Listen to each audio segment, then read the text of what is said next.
Selamat jumpa kembali, saudara sekalian. Sebelum kita mulai pengajaran kita ini, kita membuat tanda salib. In nomine Patris et Filii et Spiritus Sancti. Amin. Tema pengajaran kita nanti hari ini adalah menyambut nanti pesta tubuh dan darah Kristus. Tentu saja pesta ini penting bagi gereja kita, dan orang juga bertanya-tanya, apa itu tubuh dan darah Kristus?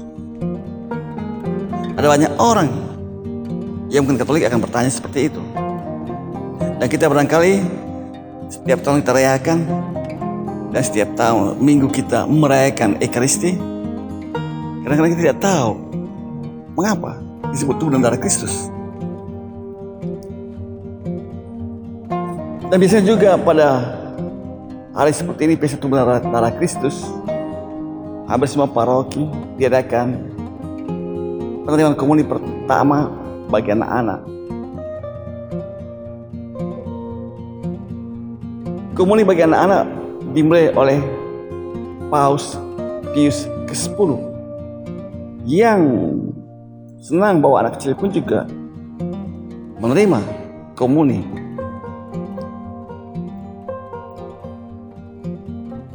Mengapa tubuh dan darah Kristus dikatakan makanan dan minuman kita? Itu Yesus katakan dalam Injil Yohanes bab 6 yang sangat panjang sekali. Ia menyangkut roti hidup. Ketika orang Yahudi habis melihat Yesus memperbanyak roti, kemudian mencari Yesus lagi, dan Yesus pun tahu bahwa mereka mencari Yesus karena roti, perbanyak roti itu. Belum sampai kepada percaya akan kuasa Allah. Yesus mengatakan kepada mereka bahwa makanan yang diberikan itu membuat mati. Seperti mani padang gurun juga mati. Tetapi Yesus katakan, tidaklah cari makanan yang tidak membuat kau mati. Dan mereka bertanya, apa itu? Yaitu tubuhku dan darahku. Dan orang pun marah. Mengapa makan tubuh Kristus dan darahnya diminum?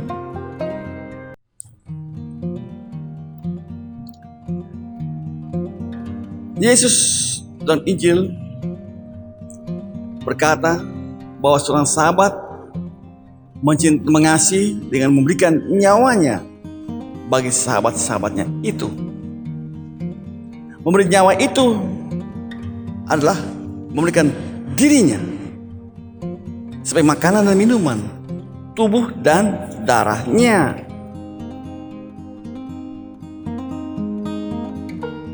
Yesus serahkan tubuh dan darahnya untuk manusia, untuk para muridnya. Roti dan minuman yang memberikan hidup abadi. Dan ini nyatakan dengan roti dan anggur.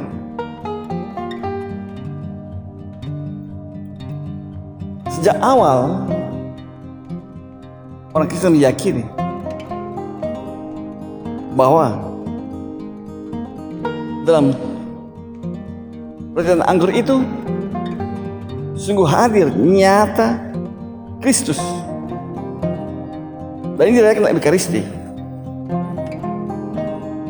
Dan kata-kata Yesus dalam perjamuan malam terakhir diulang kembali, diucapkan oleh imam dalam perayaan Ekaristi atas roti dan anggur menjadi tubuh dan darah Kristus. Dengan merayakan tubuh dan darah Kristus yang kita terima, maka kita menyadari diri bahwa kita yang terima ini menjadi satu persekutuan. Bukan cuma satu persekutuan, melainkan juga bahwa tubuh kita ini berharga, bernilai. Yesus berkata, ini tubuhku, ini darahku. Dia berikan kepada kita. Dan dengan dia berikan kepada kita ini membangun kepercayaan. Demikian manusia yang menerima tubuh dari Kristus dipanggil untuk percaya akan Tuhan.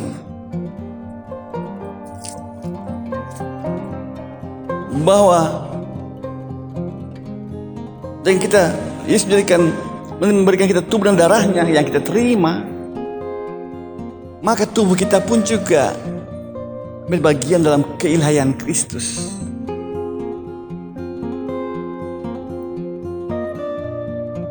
Tubuh kita dalam hidup ini sering jadi sarana kedosaan, sumber nafsu, terlebih nafsu seks dan nafsu kemarahan, kebencian, kekejaman.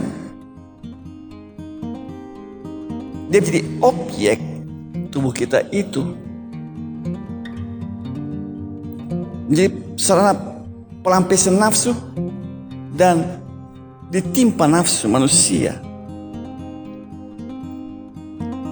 Dan kita terima tubuh dan darah Kristus, ya, maka tubuh kita ini menjadi satu dengan tubuh Kristus. Seluruh tubuh kita diangkat nilainya oleh Yesus menjadi ilahi.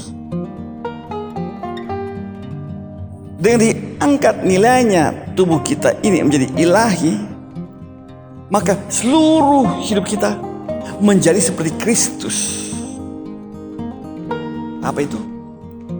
Yaitu ketika Yesus memberikan tubuhnya sebagai tanda mengasihi para muridnya sehabis-habisnya,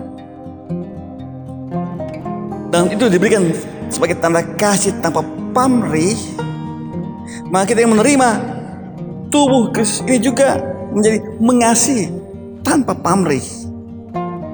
Kita mengasihi oleh tubuh kita menjadi ungkapan mengasihi itu sendiri. Kita bisa katakan kasih kita tanpa tubuh. Bagaimana itu? Tidak bisa kita lihat. Mencintai dari ungkapan yang nyata melalui tubuh kita. Kita memberi diri kita sendiri melalui tubuh kita. Apa itu? Bahwa diri kita ini yang nyata ini terlibat dalam kehidupan bersama dalam dunia ini. Dan tentu saja ketika Yesus memberikan tubuh dan darahnya, dia dikhianati. Demikian juga kita ini, pemberian diri kita tidak selamanya orang apresiasi. Bisa juga orang curigai, disalah paham, disalah mengerti, dan dimaki-maki, dibicarakan, diprotes, belum tentu diterima. Dan itu yang kita alami dengan seperti Kristus mengalaminya. Kita juga akan alami seperti itu. Seluruh perbuatan kita menjadi nyata melalui tubuh kita.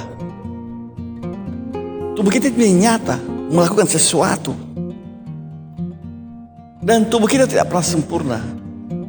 Maka demikian juga apa yang kita lakukan dengan tubuh kita, melalui tubuh kita tidak akan pernah sempurna dan tak pernah selesai, tak pernah bisa utuh.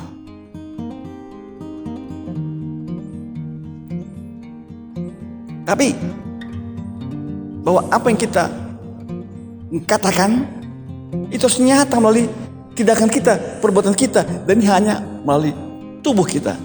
Itu bahwa kita berbuat kelihatan nyata bahwa kita mengasihi. Yesus memberikan tubuh dan darahnya sebagai makanan dan minuman.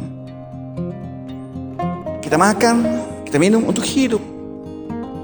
Tetapi kita tahu juga bahwa kadang-kadang kita makan dan minum minuman itu begitu rupa menyeret kita kepada obral nafsu. Nafsu makan, nafsu minum yang menghancurkan fisik kita. Maka makanan juga oleh karena kedosaan kita lalu selalu kita merasa kurang. Tak pernah kita merasa cukup makanan itu ya. Kita selalu ingin lebih, terus menerus, semakin lama, semakin lebih. Dan itu menimbulkan penyakit fisik, penyakit kejiwaan, ya, dan penyakit rohani. Kita menjadi diperbudak oleh makanan.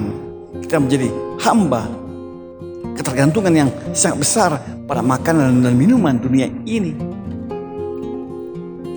Ketergantungan itu begitu rupa sampai kita mungkin merusak diri kita sendiri secara menyeluruh. Maka dikatakan membawa kepada kematian. Tubuh dan darah Kristus itu menghidupkan. Kenapa? Karena membawa kita kepada hidup yang kekal, kata Yesus dalam Injil ya. Yang kuberikan ini, makanan yang kuberikan ini membawa kamu kepada hidup yang kekal. Dia yang menerima tubuh Kristus menjadi percaya akan Yesus sebagai anak Allah. Dan Yesus katakan dalam Injil Yohanes bab 3 ayat 6, ketika seorang menerima Yesus sebagai anak Allah, dia dapat hidup yang kekal. Dan itu kita dengan terima tubuh Kristus, kita terima sebagai Tuhan untuk dan percaya Yesus sebagai anak Allah. Maka yang menerima roti hidup, tubuh dan darah Kristus menjadi satu persekutuan. Kita terima. Menjadi dikatakan istilahnya komunio, bersekutu. Kita terima roti hidup, kita terima komunio, kita bersekutu. Persekutuan. Jadi katakan oleh Rasul Paulus dalam suratnya kepada umat di Korintus yang pertama, bab 10 ayat 16. Bahwa dari roti yang satu ini kita dipersatukan. Kita terima roti yang satu dan namanya kita bersatu. Jadi persekutuan. Maka adalah aneh kalau kita terima tubuh Kristus, kita saling cakar, kita saling menghancurkan. Tidak ada cocok. Contoh konkret umpamanya, atau kita pulang dari gereja ya, soal parkir, tempat parkir kita berkelahi, bertengkar soal siapa mendahului siapa, menjadi marah, ya tidak cocok. Itu hal yang kecil ya. Bagaimana? Jadi kita menerima tubuh dan darah Kristus, kita menjadi satu persekutuan, satu tubuh Kristus.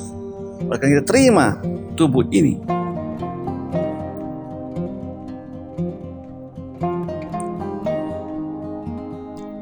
dengan menerima tubuh dan darah Kristus, maka orang tidak saling mencederai, tidak saling menghina.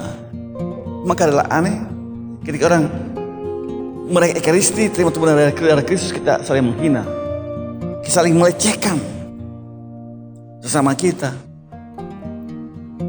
Bukan cuma yang ikut bersama-sama Ekaristi, tapi juga sesama kita, sebagai sesama manusia. Karena Yesus menjadi manusia dan setiap orang dia ada. Maka ketika kita terima tubuh Kristus, kita menerima, menghargai setiap orang. Dan itu berarti kita menjadi manusia bagi sesama kita ya. Mencintai sesama seperti diri kita sendiri. Itu dalam perintah utama dalam kitab suci. Dalam Lukas bab 10 ketika orang berkata, siapakah sesamaku itu? Yesus memberikan cerita tentang seorang yang naik dari Yeriko dan turun ke Yeriko dari Yerusalem. Dihadap setengah mati pinggir jalan dan bertutur orang yang tidak membantu dia karena berbagai sebab.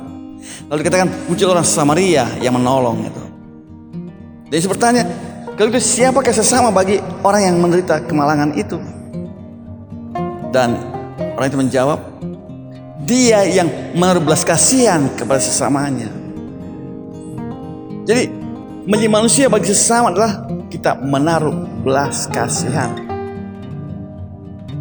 Disebut compassion. Kita bisa merasakan passionnya orang.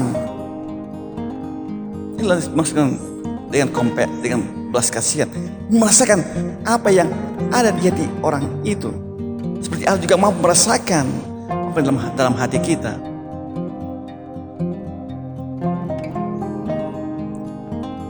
Dalam Ekaristi kita menerima tubuh dan darah Kristus, dan imam yang merayakan bersama kita merayakan Ekaristi itu mengucapkan kata-kata yang Yesus ucapkan pada perjamuan malam terakhir. Dalam Katekismus Gereja Katolik artikel 1341 dikatakan bahwa ini merupakan perintah Yesus sendiri, harus lakukan ini. Melakukan kembali tindakan Yesus pada malam terakhir hidupnya. Dan dalam Ekaristi, sebelum konsekrasi, itu kata-kata konsekrasi, imam menyampaikan doa yang disebut epiklese. Ya, yaitu permohonan kepada Bapa agar mencurahkan Roh Kudus sehingga mengubah roti dan anggur ini jadi tubuh dan darah Kristus Putramu. Itu doa dalam doa syukur agung. Dan kata-kata Yesus ini diucapkan atas roti dan anggur setelah epiklese ini menguatkan bahwa ini benar Kristus hadir di sini kini. Jadi dikatakan dalam Katekismus Gereja Katolik artikel 1353 ya. Imam yang merayakan Ekaristi harus sungguh dengan penuh hormat dan percaya melakukan ini, bahwa Yesus sungguh hadir. Adalah aneh kalau imam tidak percaya itu kehadiran Kristus dalam Ekaristi. Dalam perayaan Ekaristi menerima tubuh dan darah Kristus, iman kita sendiri semakin diteguhkan. Bukan cuma diteguhkan, tetapi juga identitas kita sebagai murid Kristus menjadi nyata. Dan kita terima itu karena kita mau menjadi seperti Kristus dan ikut Kristus. Yang saya katakan tadi, siap menderita seperti Kristus, berkorban, memberi diri.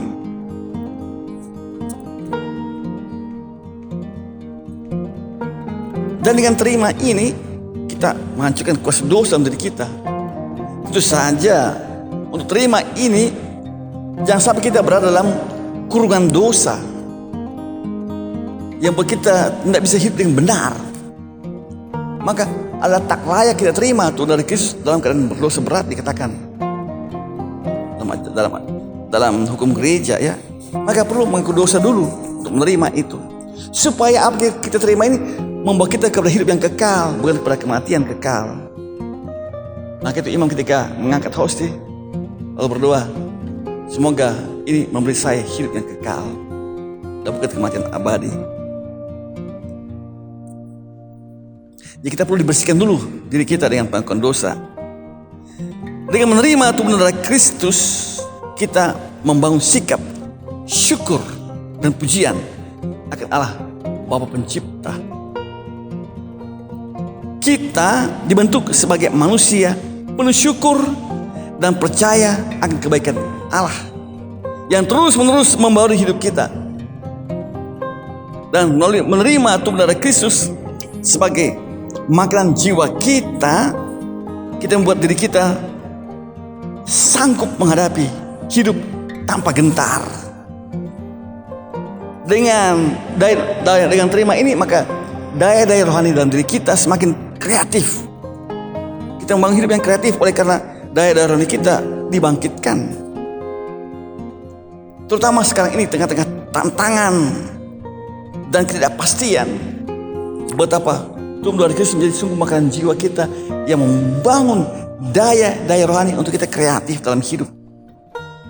Tubuh darah Kristus sungguh merupakan makanan rohani, memberikan kita kekuatan dan membawa kita kepada hidup yang kekal. Amin. Laudatus Yesus Kristus. Terpujilah namanya.